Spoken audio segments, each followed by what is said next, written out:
Bienvenue à tous pour notre analyse rapide des nouveautés GitLab. Aujourd'hui, on se penche sur la version 18.0. C'est une mise à jour assez conséquente, on va voir ça. Et pour nous aider à y voir plus clair, on s'appuie sur un résumé très bien fait par ALM Toolbox. Pour rappel, c'est un partenaire sélectionné de GitLab ici en France et ils sont reconnus comme champions GitLab. Alors, GitLab 18.0 est là. Plus de 30 améliorations, c'est pas rien. Deux grands thèmes ressortent, j'ai l'impression. L'intelligence artificielle, qui prend de plus en plus de place, et puis un renforcement continu de la sécurité. Notre but aujourd'hui, c'est vraiment de distiller les points les plus importants de cette release. On pourrait peut-être commencer par l'IA avec GitLab Duo. Qu'en pensez-vous ? Ah oui, absolument, c'est un gros morceau. L'intégration de GitLab Duo maintenant dans les offres Premium et Ultimate, c'est vraiment un point central. Et il y a une fonctionnalité qui est particulièrement mise en avant, c'est la revue de code automatique Duo Code Review. En gros, ça analyse les merge requests, vous savez, les propositions de modifs de code pour suggérer des améliorations, sauf bien sûr si elles sont marquées comme brouillon ou s'il n'y a pas vraiment de changement. D'accord.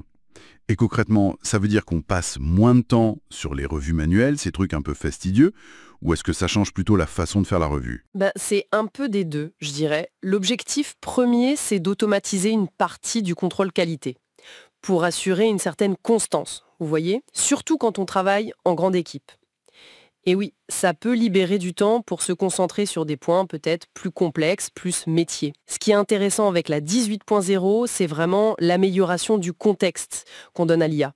Le titre de la MR, la description, l'analyse sur plusieurs fichiers en même temps, tout ça aide.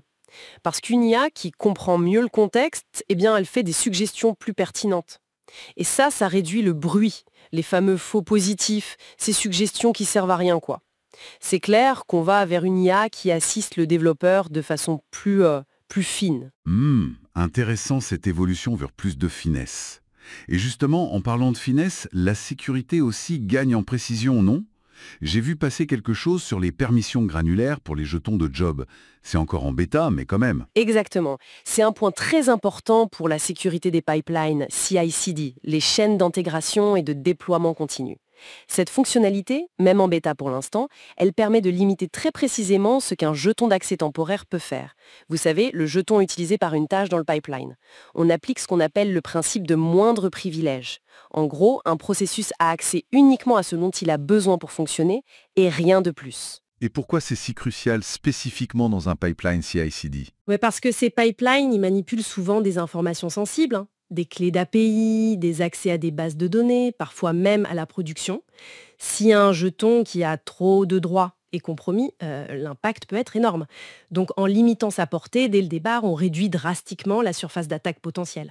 C'est vraiment une tendance de fond qu'on observe, des contrôles de sécurité de plus en plus fins, adaptables, pour coller aux besoins réels sans créer de failles. D'ailleurs, dans la même veine, il y a aussi la possibilité maintenant d'exclure certains paquets logiciels des règles d'approbation de licence. Ça donne plus de flexibilité aux équipes qui gèrent la conformité. Oui, je vois. Cette idée de fluidifier, tout en contrôlant mieux, on la retrouve aussi côté expérience développeur, il me semble.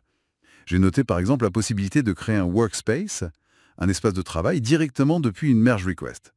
Ça a l'air pratique, c'est sûr, mais le gain réel, c'est quoi au juste ? Le gain principal, c'est vraiment de réduire la friction. C'est le mot-clé.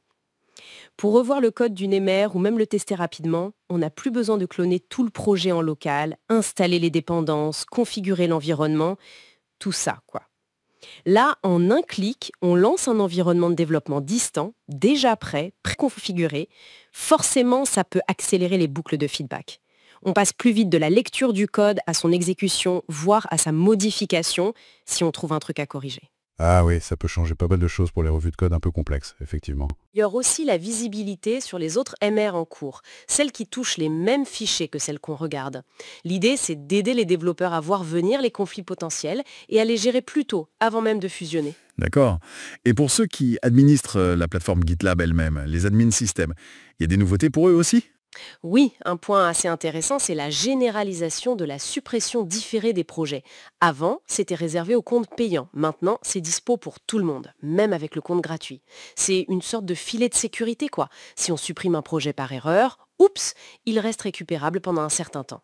C'est une bonne pratique de sécurité qui devient accessible à tous. Ah, ça c'est une bonne nouvelle, hein. Ça peut éviter des sueurs froides. Clairement.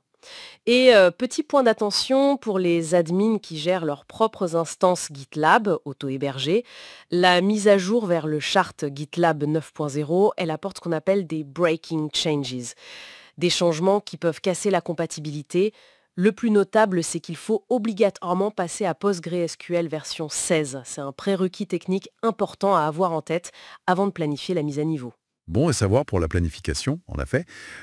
Donc, si on essaie de résumer un peu tout ça, GitLab 18.0, ça pousse l'IA plus loin avec Duo pour aider les développeurs, ça renforce la sécurité avec des contrôles plus fins comme ces jetons granulaires, et ça cherche à améliorer l'expérience au quotidien avec des trucs comme les workspaces depuis les MR. C'est à peu près ça. Oui, c'est une très bonne synthèse. On voit bien que la plateforme continue d'intégrer l'IA et la sécurité vraiment au cœur du développement logiciel. Et ça ouvre une question intéressante pour l'avenir, je trouve. Avec une IA qui non seulement analyse, mais aide aussi à générer du code. Comment est-ce que la collaboration entre nous, les humains, et l'IA va évoluer au quotidien? Comment ça va redéfinir notre façon de créer du logiciel dans les années qui viennent? C'est une excellente question pour terminer cette exploration rapide mais dense de GitLab 18.0. Merci beaucoup de nous avoir suivis pour cette analyse.